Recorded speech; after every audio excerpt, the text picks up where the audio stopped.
En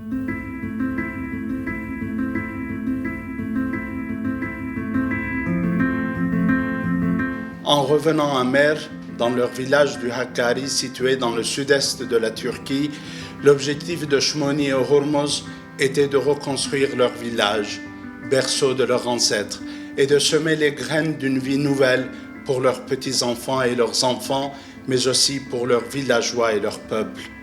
Ils n'avaient comme seul espoir que de vivre sous l'ombre protectrice de leurs montagnes majestueuses. Mais leur rêve a été brisé, et la vie de leurs enfants et proches plongée dans l'obscurité un jour enneigé de janvier 2020 lorsqu'ils ont été enlevés dans leur village en plein hiver. C'était le début d'un cauchemar pour notre peuple. Le 20 mars 2020, une nouvelle tragique nous est parvenue de la terre de nos aïeux. Le corps mutilé et torturé de Shmoni, sauvagement assassiné, venait d'être découvert par son propre fils au bord d'une rivière à proximité du village. Un cri de détresse et de désespoir s'est alors élevé au ciel.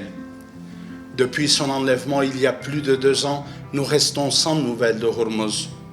Shmoni et Hormuz ne sont pas les parents de Jamila, Ramzi, Guljan ou Bedri seulement. Ils sont les parents, la sœur et le frère, la mamie et le papy de chacun d'entre nous. Shmoni et Hormuz ne sont pas seulement des Mariae, ils sont Baznae, Ishae, Ghaznachae ou encore Harbenae, mais aussi Iznae, Hasnae, Artevnae ou Bespenae. Ils sont Assyro-Chaldéens et leur cri étouffé nous appelle justice et vérité. Qui a tué Shmoni? Où est Hormuz?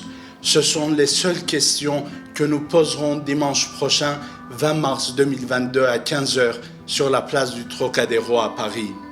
Il est de notre devoir, à nous tous, d'être présents ce jour-là parce que le malheur qui s'est abattu sur eux aurait pu arriver à chacun d'entre nous. Shmoni et Hormuz Diril ne sont pas seuls.